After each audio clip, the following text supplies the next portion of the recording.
വീട്ടിൽ വന്ന് നിൽക്കുമ്പോഴേ ഞാൻ ഒരു 10 വർഷം പിന്നോട്ട് പോയി നിൽക്കുകയാണ്. വേറൊന്നും കൊണ്ടല്ല, ഞാനൊരു വർക്ക് ചെയ്തുകൊണ്ടിരുന്നത് ഒരു ചെറിയ IT കമ്പനിയിലായിരുന്നു. അപ്പൊ അവിടെ ഒക്കെ ക്ലയന്റ് വിസിറ്റ് എന്ന് പറഞ്ഞൊരു പരിപാടി ഉണ്ട്. ആ സമയത്ത് നമ്മുടെ കമ്പനി എന്തോ വലിയ സംഭവമാണെന്ന് കാണിക്കാൻ അവിടെ നിൽക്കുന്ന തൂത്തും തുടക്കുകയും ചെയ്യുന്ന ചേച്ചിമാരെയും ചേട്ടന്മാരെ വരെ പിടിച്ച് ഈ കോട്ടിടിക്കും. അപ്പോൾ ആ ഒരു 10 വർഷത്തിന് പിന്നിലേക്കാണ് ഞാനിവിടെ നിൽക്കുന്നത്. എന്നെയൊക്കെ കണ്ടിരുന്നെങ്കിൽ പാടത്ത് വെച്ച നോക്കുത്തി പോലെ ഉണ്ടായിരുന്നു ആ സമയത്ത് കോട്ടൊക്കെ ഇട്ട സമയത്ത്. അപ്പോൾ എനിക്കിപ്പോൾ ആ മാനേജറാണ് ഓർമ്മ വരുന്നത് ഈ കോട്ട് എനിക്ക് ചേട്ടൻ തന്നപ്പോൾ. എൻ്റെ പേര് ജിത്തു കൊടുവള്ളി. ഞാൻ ഒരു സോഫ്റ്റ്വെയർ എഞ്ചിനീയറാണ്. ഒരു ചെറുകഥാകൃത്ത് കൂടാണ്. സ്വന്തമായിട്ടൊരു പുസ്തകം എഴുതി, സുഹാസിനിയുടെ പ്രേതം എന്നാണ് അതിൻ്റെ പേര്. ഇനി എൻ്റെ നാടിനെ പറ്റി പറയുകയാണെങ്കിൽ, പൊതുവെ എൻ്റെ സ്ഥലത്തിൻ്റെ പേര് ഞാൻ പറയുമ്പോൾ എന്നേക്കാൾ കൂടുതൽ സന്തോഷം കേൾക്കുന്ന ആൾക്കാണ്. കാരണം വേറൊന്നും കൊണ്ടല്ല, അതാ നാടിൻ്റെ ഒരു പ്രത്യേകത കൊണ്ടാണ്. ഈ നാടെന്ന് പറഞ്ഞാൽ എഗ് പപ്സിൻ്റെ ഉള്ളിൽ മുട്ട നിൽക്കുന്നത് പോലെ ഇടത്തും വലത്തും മേലെയും താഴെയൊക്കെ കേരളം ഞെക്കി ഞെരുക്കി പോണ്ടിച്ചേരിയുടെ ഭാഗമായ മാഹി എന്ന് പറഞ്ഞ സ്ഥലത്ത് നിന്നാണ് വരുന്നത്. ഇപ്പൊ തന്നെ പലരുടെയും മുഖത്ത് ആ നാടിന്റെ ഗുണത്തെ പറ്റിയുള്ള ഒരു ചിരി വന്നിട്ടുണ്ട്.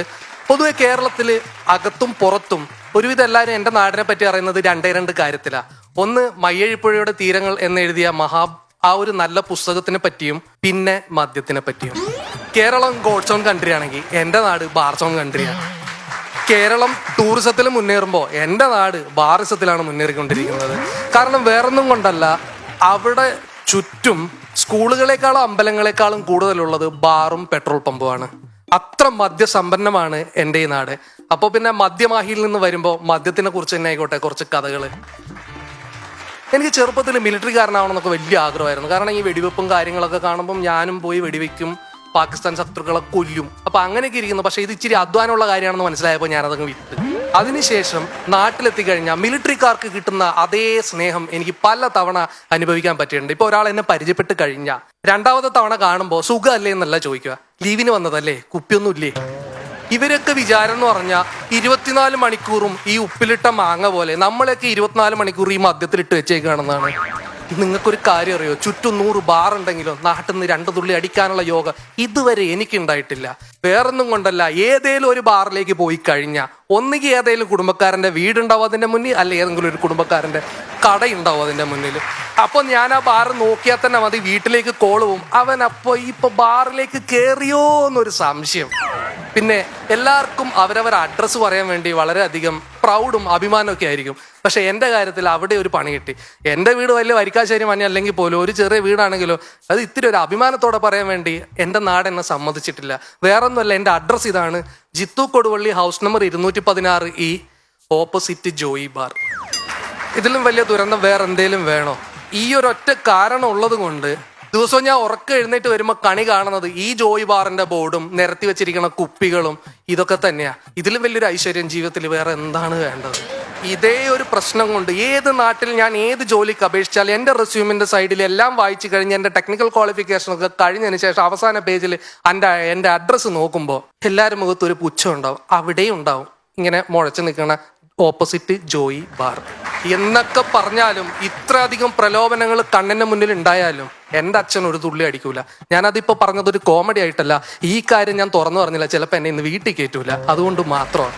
ഇത്രയൊക്കെ കാര്യങ്ങൾ ഉണ്ടെങ്കിലും മാഹിയിൽ മദ്യത്തിനെ കൊണ്ട് കാശുകാരായ കുറച്ച് പേരുണ്ട്. വേറൊന്നും കൊണ്ടല്ല, നമ്മൾ ഇത്തിരി അടിച്ചു കഴിഞ്ഞ് കേരളത്തിന്റെ പുറത്തോട്ടേക്ക് അങ്ങ് ഇറങ്ങാൻ പറ്റത്തില്ല. ചില ആൾക്കാരാണെങ്കിൽ അതിന്റെ ഒരു പ്രശ്നമുള്ളത് കൊണ്ട് മദ്യ കടത്തങ്ങ് തുടങ്ങും. അതുവഴി കാശൊക്കെ സമ്പാദിച്ച ഒരുപാട് ആൾക്കാരെ കണ്ടിട്ട് എൻ്റെ ഒരു വകയിലൊരു വല്യച്ഛൻ, പുള്ളിക്കാരനും ഈ പരിപാടിക്ക് ഇറങ്ങി. പുള്ളി ഭയങ്കര ബുദ്ധിമാനായിട്ടാണ് ഈ പരിപാടി തുടങ്ങിയത്. മറ്റുള്ളവരൊക്കെ വണ്ടിയിലും ഇതിലൊക്കെ പോയി പോലീസ് പിടിക്കുന്ന സമയത്ത് പുള്ളി വയൽ വഴിയും ഷോർട്ട് കട്ട് വഴിയൊക്കെ നടന്നങ്ങ് വിൽക്കാൻ തീരുമാനിച്ച്. ഒരു 2-3 ഫുള്ളും വാക്കിയും പുള്ളി അങ്ങ് നടക്കും. പക്ഷെ എത്ര കണ്ട് പുള്ളി കച്ചവടം നടത്തിയിട്ടും പുള്ളിയിൽ മാത്രം രക്ഷപ്പെടണില്ല. വേറൊന്നുമല്ല, പുള്ളി 2-3 കിലോമീറ്റർ മാഹിന്ന് വീട്ടിലേക്ക് എത്തുമ്പോൾ ഇടക്കിടക്ക് ദാഹിക്കുമ്പോൾ 2 പെഗ് വെച്ച് ഇതിന്ന് അടിച്ച് വീട്ടിലേക്ക് എത്തുമ്പോഴേക്കും കുപ്പി കാലിയായിരിക്കും. പിന്നെ അവസാനം പാട്ട വെറുക്കുന്നവർക്ക് ഈ കുപ്പി കൊടുത്ത് കിട്ടുന്ന 2 രൂപയാണ് പുള്ളി ചെയ്ത മൊത്തം ബിസിനസ്സിൻ്റെയും തിരിച്ചു കിട്ടുന്ന മൂലധനം എന്ന് പറഞ്ഞ സംഗതി.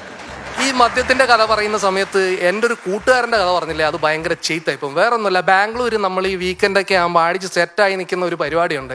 തിങ്കൾ മുതൽ വെള്ളി വരെ വർക്ക് ചെയ്യുന്നത് ശനി ഞായറും ആ പൈസ കൊണ്ടുപോയി ബാറുകാർക്ക് കൊടുക്കാൻ വേണ്ടി. ഒരുവിധം എല്ലാ IT എഞ്ചിനീയർമാരുടെ ജീവിതം ഇതാ. കാരണം ഭയങ്കര നിരാശയാണെന്ന് ഈ IT ഫീൽഡ്. നമുക്ക് അങ്ങനെ വലിയ സന്തോഷമൊന്നുമില്ല, കാശൊക്കെ ഒരുപാടുണ്ടാവും. പക്ഷെ ഈ ശനി ഞായറും വരുമ്പോഴാണ് നമ്മുടെ യഥാർത്ഥ ജീവിതം പൂത്ത് പുഷ്കരനാവണത്.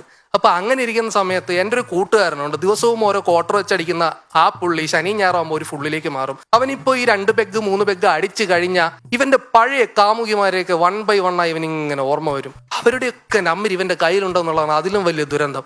അതിലൊക്കെ പലരെയും വിളിച്ച്, എടി ഞാൻ ഇപ്പോഴും നിന്നെ ഓർക്കുന്നുണ്ടടി, നമ്മൾ അന്ന് പ്രേമിച്ചിരുന്ന കാലം. ഈ കല്യാണം കഴിഞ്ഞവരാണെങ്കിൽ ഞാൻ നാളെ രാവിലെ നിന്റെ വീട്ടിന്റെ മുന്നിലുണ്ടാവും, ധൈര്യം ഉണ്ടെന്ന് നീ ഇറങ്ങി വരണം, നിന്നെ ഇപ്പോഴും ഞാൻ സ്വീകരിക്കാൻ തയ്യാറാ. അതായത് കല്യാണം കഴിഞ്ഞ് അവരുടെ മോളെ കെട്ടിച്ചുവിടാനുള്ള പ്രായമുള്ള പെണ്ണുങ്ങളൊക്കെ വിളിച്ചിട്ടാണ് ഇവൻ ഈ കേസ് പറയണത്. അപ്പൊ ആ ഒരു പുള്ളിയുടെ ഈ അലമ്പ് സീന് കയറിക്കഴിഞ്ഞ് പുള്ളി അവസാനം വയലന്റ് ആവും. വയലന്റ് ആയി കഴിഞ്ഞാൽ റൂമിലുള്ള ആരെങ്കിലും ഒക്കെ ഇട്ട് തട്ടും. പിന്നെ ഭയങ്കര ഇടിയായി ബഹളമായി പുള്ളി കരച്ചിലാവും. അതാണ് ഏറ്റവും അവസാനം തടവ്. ഇല്ലടാ, എന്നെ മനസ്സിലാക്കാൻ ഈ റൂമിൽ ഒറ്റൊരുത്തനും സാധിച്ചിട്ടില്ല, ഞാനൊക്കെ എന്ത് കാണിച്ചാലും നിങ്ങൾക്കത് ചെമ്പരത്തി പോവാന്നൊക്കെ പറഞ്ഞ് കുഴഞ്ഞാടി. ഒരു ദിവസം ഇവൻ എന്ത് ചെയ്തു, ഇതേപോലെ പ്രശ്നങ്ങളൊക്കെ കഴിഞ്ഞപ്പോൾ നേരെ ഓടി ടോയ്ലറ്റിൽ കയറി അവിടുന്ന് ബക്കറ്റ് എടുത്തോണ്ട് അങ്ങ് പോയി. നമ്മൾ ഈ ബാച്ചിലർ ലൈഫിൽ ഒരു സംഗതി ഉണ്ട്, ഈ ഒരു ചെറിയ ചൂല് വാങ്ങുന്നുണ്ടെങ്കിൽ പോലും അത് ഷെയർ ഇട്ടിട്ട് മാത്രമേ വാങ്ങിക്കത്തുള്ളൂ. അങ്ങനെ ഞങ്ങൾ കരുതി ഓക്കെ ഇവൻ ഷെയർ ഇട്ട് വാങ്ങിച്ച ബക്കറ്റ് ആയിരിക്കും, അല്ല ഞങ്ങൾ ഷെയർ ഇട്ട് വാങ്ങുന്നതല്ല, ഇവൻ സ്വന്തമായിട്ട് വാങ്ങിച്ച ബക്കറ്റ് ആയിരിക്കും എന്ന് കരുതി ആ ബക്കറ്റും കൊണ്ടുപോയി. ഏകദേശം ഒരു 10 സെക്കൻഡ് കഴിഞ്ഞപ്പോൾ ഒരു സൗണ്ട് കേട്ടു, സ്റ്റെപ്പിൽ നിന്ന് മറിഞ്ഞിട്ട് വീഴുന്നു, ഒരു വാള് വെച്ച സൗണ്ട്. അവനെ പൊക്കി നമ്മൾ റൂമിൽ കൊണ്ട് കിടത്തി. പിറ്റേന്ന് രാവിലെ ആയപ്പോൾ സ്ഥിരം കുമ്പസാര, അല്ലാതെ അടിച്ച് ഓവറായി പോയി, സോറി കേട്ടോ, ഞാൻ ആരെങ്കിൽ തെറി പറഞ്ഞെങ്കിൽ മാപ്പ്. അതും പറഞ്ഞ് നമ്മൾ അവനോട് ചോദിച്ചു, അതൊക്കെ ഓക്കെ, നീ എന്തിനാ ഇന്നലെ ബക്കറ്റ് എടുത്തോണ്ട് പോയത്? ഓ ബക്കറ്റ് എടുത്തോണ്ട് ഞാൻ പോയല്ലേ, എന്റെ പൊന്നളിയാ, ഞാൻ ഇന്നലെ ഫുൾ അടിച്ച് സെറ്റായ സമയത്ത് നോക്കുമ്പോൾ ആ കക്കൂസ് എനിക്ക് ബെഡ്റൂം ആയിട്ടാ തോന്നിയത്, നേരെ സൂട്ട് കേസ് എടുത്ത് ഞാൻ എൻ്റെ വീട്ടിലേക്ക് പോയതാ. എന്നിരുന്നാലും നമ്മുടെ നാട്ടിൽ മദ്യപാനം നിർത്തുന്ന 2 സീസൺ ഉണ്ട്. ഒന്ന് ശബരിമലയ്ക്ക് മാലയിടാൻ പോയി കഴിഞ്ഞാൽ 41 ദിവസം ശാന്തം സുന്ദരം സുരഭിലം, ആരും ഒരു വീട്ടിലും ഒരു പ്രശ്നം ഉണ്ടാവില്ല, എല്ലാ വീട്ടിലും ശാന്തിയും സമാധാനം ഇങ്ങനെ കളിയാടും.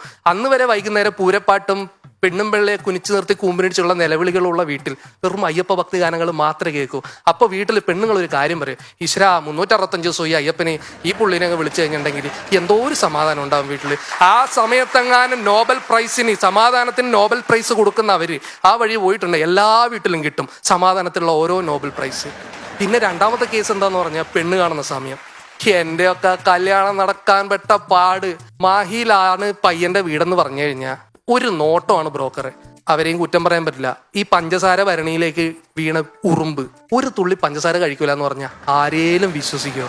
അതുകൊണ്ട് നമുക്കൊക്കെ കെട്ട് നടക്കണമെങ്കിൽ ബ്രോക്കർമാർക്ക് കൊടുക്കണം അഡീഷണൽ സർവീസ് ചാർജ്. വേറൊന്നുമല്ല, അവർ അഭിനയിക്കണം പെണ്ണ് വീട്ടുകാരെ മുന്നിൽ. ഈ പയ്യൻ ഒരു തുള്ളി അടിക്കൂല, അയ്യോ മദ്യം എന്നുള്ള വാക്ക് കേട്ടാലേ അവൻ വാള് വെക്കും, ഇങ്ങനെയൊക്കെ പറഞ്ഞ് ഭയങ്കര ബൂസ്റ്റപ്പായിരുന്നു. ഇതൊക്കെ കൊണ്ട് തന്നെ മാഹിയിൽ എല്ലാ പെണ്ണുങ്ങളെ വീട്ടിൽ നിന്നും വന്നിട്ട് ഒരു സെക്കൻഡ്, എല്ലാ വീട്ടുകാരുടെയും ഒരു റൗണ്ട് അന്വേഷണം ഉണ്ടാവും പയ്യൻ എങ്ങനെയാണ്. എൻ്റെയൊക്കെ നാട്ടിൽ 2 റൗണ്ടാണ്. ഒന്ന് സാധാരണ കുടുംബക്കാരടുത്ത് ചോദിക്കും, രണ്ടാമത് തൊട്ടടുത്ത ബാർ കയറി ചോദിക്കും, ഈ പയ്യൻ എങ്ങനെ ഇവിടെ വന്ന് 2 അടിക്കാറുണ്ടോ? എന്നെ പറ്റി എൻ്റെ വീടിൻ്റെ മുന്നിലുള്ള ബാറിലാണ് പോയി ചോദിച്ചേക്കണത്. അവര് കൊടുത്ത സർട്ടിഫിക്കറ്റ് കണ്ടിട്ട് എൻ്റെ കണ്ണ് നിറഞ്ഞു പോയി. സൽസ്വഭാവി സുമുഖൻ സുന്ദരൻ. സുന്ദരൻ എന്നൊക്കെ പോട്ടെ, അതൊന്നും പറയേണ്ട ഒരു കാര്യം ഉണ്ടായില്ല. ഇതേപോലത്തെ ഒരു സർട്ടിഫിക്കറ്റ് ഞാൻ പഠിച്ച സ്കൂളിൽ നിന്ന് പോലും എനിക്ക് കിട്ടിയില്ല. അത്രയും മനോഹരമായ ഒരു സർട്ടിഫിക്കറ്റാണ് എനിക്ക് ഈ ബാറ് തരുന്നത്. പിന്നെ ഒരു കാര്യം, ചില അമ്മായിയപ്പന്മാർ 2 അടിക്കുന്നവരാണെങ്കിൽ അവർക്ക് മാഹിയിലേക്ക് പെണ്ണിനെ കൊടുക്കാൻ വേണ്ടി ഭയങ്കര ഇൻട്രസ്റ്റ് ആയിരിക്കും. വേറൊന്നുമല്ല, ഇടക്കിടക്ക് സ്മോളെ കാണാൻ വേണ്ടി പോയി വരാമല്ലോ. അപ്പോൾ ഇതൊക്കെയാണ് എൻ്റെ മദ്യപാന കഥകൾ. എനിക്ക് പറയാനുള്ളത് ഒന്നേ ഉള്ളൂ, മദ്യം വിഷമാണ്, വീട്ടിലിറങ്ങ വിഷയമാണ്, പിന്നെ ആകെ വിഷമമാണ്. ജവാന്റെ കിക്കിലല്ല, നമ്മുടെ ജീവിതത്തിലാണ് യഥാർത്ഥ കിക്ക്. തിരിച്ചറിയുക, മദ്യം ഉപേക്ഷിക്കുക. നന്ദി, നമസ്കാരം. നല്ല പെർഫോമൻസ് ആയിരുന്നു. Thank you. ഓക്കെ, അല്ല, കൈതറണമെന്ന് ആഗ്രഹം ഉണ്ടായിരുന്നു, വൈഫ് കണ്ട പ്രശ്നമാണ്. കാരണം ഈ ഫണ്ട്സ് പോണ ടൈമില് ഞാൻ ഏറ്റവും കൂടുതൽ കോമഡി ആണല്ല നിങ്ങളെ കാണാനാണെന്ന് പറഞ്ഞ് വീട്ടിലൊരു ചെറിയ കുടുംബ പ്രശ്നം നടന്നുകൊണ്ടിരിക്കുക. വൈഫിനോട് പറയണ വേറെ ഒന്നും വിചാരിക്കരുത്, നല്ല അടിപൊളി പെർഫോമൻസ് ആയിരുന്നു, അഭിനന്ദിക്കാതിരിക്കാൻ വയ്യ. Congrats, super performance. രമേശ് ചേട്ടാ, സുധീഷ് ചേട്ടാ, ഈ മദ്യപാനത്തെ കുറിച്ച് വാദോരാതെ പറഞ്ഞപ്പോഴേ ശരിക്കും 2 അടിച്ചൊരു ഫീലിംഗ് അവിടെ കുടിക്കുമല്ലേ? എനിക്ക് ആ ഫീലിംഗ് എന്താന്ന് അറിയില്ല ഇതുവരെ. അറിയാമായിരുന്നെങ്കിൽ മാത്രമേ നമുക്ക് അതിനെ കുറിച്ച് അഭിപ്രായം പറയാൻ പറ്റുള്ളൂ. അത് എന്താ അറിയാം, ഫീലിംഗ് ചിലപ്പോൾ ഈ ബോധം കെട്ടുപോയ ഫീലിംഗ് അറിയാൻ പറ്റൂല, അങ്ങനെ പ്രശ്നമുണ്ട്. എന്തായാലും വളരെ ഗംഭീരമായിട്ട് പരിപാടി, സൂപ്പറായിട്ടുണ്ട്. പ്രത്യേകിച്ച് അവസാനം നല്ലൊരു കൺക്ലൂഷൻ കൂടെ കൊടുത്തു, അതിന് വളരെ ഗംഭീരമായിട്ട്. പണ്ട് മാഹിയിൽ നമ്മള് അവിടെ പെട്രോളിനും ഡീസലിനും വിലക്കുറവുണ്ടല്ലോ. അപ്പൊ പെട്രോൾ പമ്പിൽ വലിയ ക്യൂ ഉണ്ടാവും. നമ്മൾ ആ ക്യൂവിൽ വണ്ടി നിർത്തിയിരിക്കുമ്പോൾ അതിന്റെ താഴെ ചെറിയ വാച്ച്, കൂളിംഗ് ഗ്ലാസ് സംഭവം ഇപ്പൊ അങ്ങനെയൊക്കെ വരാറുണ്ട്. ഇപ്പൊ കാണാറില്ല. ഇപ്പൊ ആരും അങ്ങനെ എല്ലാം ഓൺലൈനായല്ലോ. എല്ലാം ഓൺലൈനായി. കാരണം അന്നൊക്കെ നമ്മൾ ട്രൂപ്പിന്റെ പരിപാടിക്ക് പോകുമ്പോൾ നിർത്തുമായിരുന്നു. മാത്രമല്ല ട്രൂപ്പിന്റെ വണ്ടികൾ പോലീസ് പൊതുവെ ചെക്ക് ചെയ്യില്ല. അങ്ങനെയും ഒരു ഗുണമുണ്ട്. രാത്രി ബോർഡൊക്കെ കെട്ടി വരുന്ന ട്രൂപ്പ് വണ്ടികൾ. അപ്പൊ ഞങ്ങള് ട്രൂപ്പില് 8 പേരുകൂടെയൊക്കെ അന്ന് കാലത്ത് ചില സാധനങ്ങൾ, ചില ഇനങ്ങൾ. അതുകൊണ്ട് മാഹിയില പെട്രോൾ അടിക്കാൻ നിർത്തലും മാഹിയിലൊരു ഇറങ്ങി നടത്തവും കറക്കവും ഒക്കെ വലിയ ഓർമ്മകളാണ് ആ സ്ഥലത്തെ പറ്റി ഇപ്പൊ പറഞ്ഞപ്പം. ഈ പറഞ്ഞതുപോലെ പിന്നെ എനിക്ക് തോന്നുന്നു ഹൈവേയുടെ തൊട്ടടുത്ത് ബാറ് പാടില്ലെന്ന് പറഞ്ഞൊരു സമയത്ത് കുറെ അധികം ബാറുകൾ അവിടെ ഇരുവശങ്ങളിൽ നിന്ന് പോയി എന്ന് കേട്ടിട്ടുണ്ടായിരുന്നു. അതൊക്കെ ഇപ്പോഴുണ്ടോ? ഇല്ല, പകരം ഹൈവേ ഇത്തിരി ദൂരത്തോട്ടേക്ക് മാറ്റി. അല്ലാതെ അത് നടക്കില്ല. ഗംഭീരമായിരുന്നു താങ്കളുടെ പ്രകടനം. ഓക്കെ